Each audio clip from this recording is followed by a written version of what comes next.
নতুন কিছু বা সম্পূর্ণ বই শেষ করার চেষ্টা না করা, এটা কিন্তু মাস্ট গুরুত্বপূর্ণ ভাই। আমি কিছু পারি না, আমি এক বই নিয়ে পড়ে আছি, এই বইটাকে কিভাবে শেষ করা যায়, তারপর এই আমরা সম্পূর্ণ সিলেবাস শেষ করতে চাই বা বইয়ে যা কিছু আছে নতুন কিছু শেখার চেষ্টা করতেছি।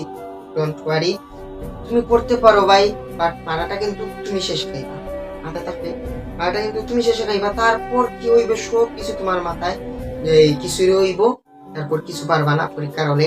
কারণ প্রপার রিভিশন যদি না হয়, তুমি যেটা পড়ছো ওইটা ভালো করে রিভিশন যদি না দিতে পারো, পরীক্ষা যদি ওটা অনেকবার বাসায় দিয়া না যেতে পারো, তোমার পরীক্ষার হলে গিয়া কিছুই মনে থাকবে না। আর যদি তুমি রিভিশন ওইটাকে বারবার, আমি একটা পারি, ওইটাকে বারবার রিভিশন দিব, এই আমি ওটার এক্সাম দিব, মডেল টেস্ট দিব, আমি অনায়াসে বা পরীক্ষায় গিয়ে পাবো। কারণ দেখো, তুমি যে যখন ভাই বাড়িতে বারবার বারবার পরীক্ষা দিয়ে যাইবা, তোমার ওই মেইন পরীক্ষা হলে গিয়ে আর পরীক্ষা দিতে কষ্ট হবে না। তুমি কিন্তু বাড়িতেই পরীক্ষার জন্য প্রিপারেশন নিছো, বাড়িতেই পরীক্ষা প্রায় ওইটার মতোই দিছো তুমি। বুঝতে পারছি না, আমি আর ভিডিওটা দীর্ঘায়িত করতে চাচ্ছি না। যারা এখন পর্যন্ত সাজেশন চাচ্ছ, সাজেশনের আশায় বসে আছো, কি করবো না করবো ভাই, প্লিজ ভিডিও করো, সোশ্যাল মিডিয়া করো। তুমি এইটা মানো আমার কথা, 100 ঘন্টা তোমার 10 দিন হাতে থাকলে 100 ঘন্টা অনেক কিছু করা যায়, অনেক কিছু করা যায়। তুমি বই নিয়ে বসো, যে এইগুলা কম পারি আমি ওইগুলা করবো, যেইভাবে বলছি ভাই ওইভাবে করো। তুমি আর সাজেশনের আশায় দৌড়াইও না।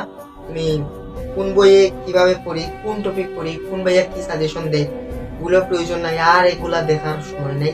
আমি নিজে পড়বো, আমি এক বই একটা টপিক পড়বো, আমি এক বইয়ে ফাঁস করার জন্য 30 মার্ক তোলার জন্য ওই 4 ঘন্টার ভিডিও আমি নিজে করব। বাট 4 ঘন্টার ক্লাস, 4 ঘন্টা পড়ালেখা, 4 ঘন্টার এই ম্যাথ সলভিং আমি নিজে করব, আমি নিজে করব। আমার আর কোচিং কে দৌড়াইব না, আমি ক্লাস দেখবো না, আমি ওইটা সব কিছু বাদ, ওই 10 ঘন্টা আমি নিজে। আমি বলতেছি না আমার ক্লাস দেখার কোনো দরকার নাই, 10 ঘন্টা আমার নিজে পড়বো। তারপরে যে যা কিছু ইচ্ছা মনে হয় তা করো ভাই, কোনো সমস্যা নেই। বাট ওইটা যদি তুমি মানতে পারো, ওকে। এই অনেক কিছু বললাম এতক্ষণ, বলতে ক্ষমা করিও। আল্লাহ হাফিজ, টাটা, দেখা হবে তোমাদের সাথে রেজাল্টের সময়।